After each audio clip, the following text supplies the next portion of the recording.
Our next speaker is Pam Krstic from Good Faith Associates and founder of H.E.A.R. Pam will be questioning the Church's accountability in relation to church and clergy abuse of children.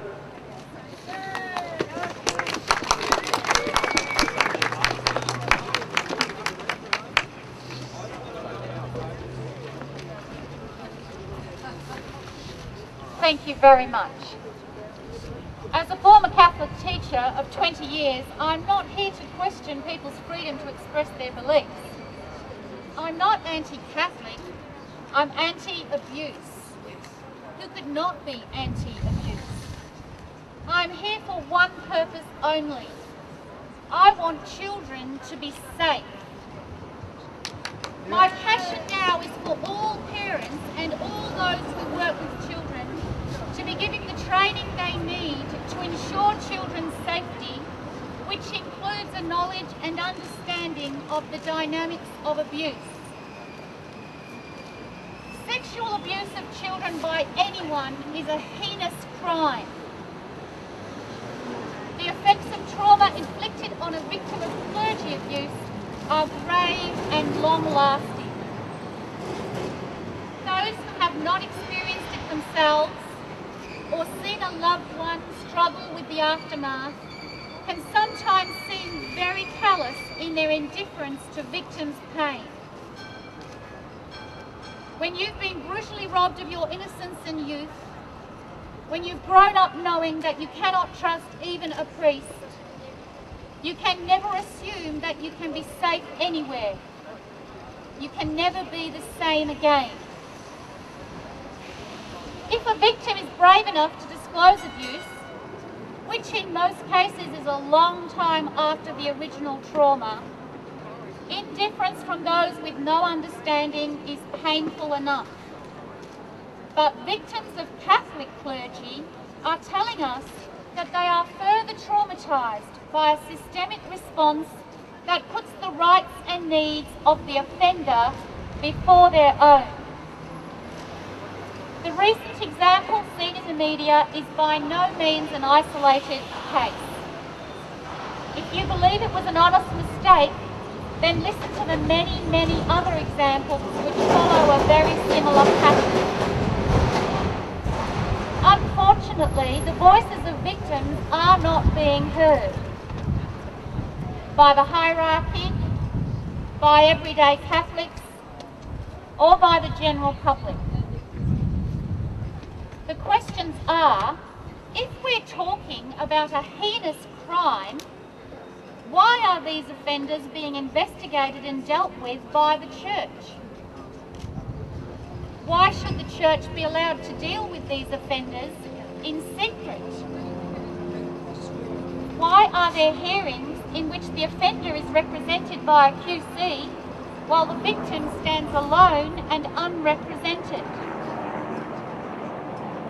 Why should a bishop be allowed to dismiss the recommendations of a church investigator simply on the say-so of the offender? Why are the offending priests stood down, if a case is accepted, not referred to the police for prosecution or placed on the offenders register? Where are these priest offenders now? How can we be sure that they do not have further access to children? We know there have been at least 107 Catholic clergy convicted in Australian courts because broken rights have been involved in those cases. We have no idea how many more have been dealt with in secret by the churches towards healing and Melbourne response processes, because there seems to be no transparency, victims have been compensated in secret, and they have been asked to sign a secrecy clause. Victims are forced into these church systems because here in Australia, unlike other countries such as the United Kingdom, United States and Canada, the church is not a legal entity that can be sued. Effectively, legally, there is no one who will take any responsibility for the offending priest, or for the fact so often, known offending priests have been moved on to other places to abuse more victims.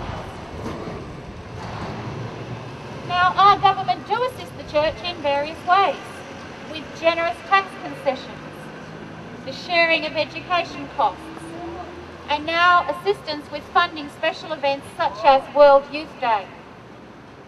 Surely then, we can ask for some accountability. In the UK and Ireland, there have been independent inquiries into the Catholic Church's responses to clergy sexual abuse, which have resulted in many changes, not only to the response to victims who disclose their abuse, but also improving education and training for those who work with children and the establishment of procedures and practices at the parish and diocesan level to increase the safety of children in the future. Similar changes are taking place in the US, where litigation has forced the church to re-examine their position. Now, we actually really would like to see a compassionate, restorative justice approach by the Catholic Church to victims of clergy sexual abuse. But also, I call upon you today to ask your local members, state and federal, to demand accountability from the Catholic Church. Ask that the Catholic Church in Australia be expected to identify a body that will accept responsibility, that is, a body against which claims can be made, to promise to act as model litigants in the same way as the Commonwealth of Australia does in abuse cases, and no longer use time limits on personal injury claims as a way of dodging sexual suits. I call on all of you today to speak up for the victims, because they have suffered enough and they should not have to fight this battle alone. Thank you.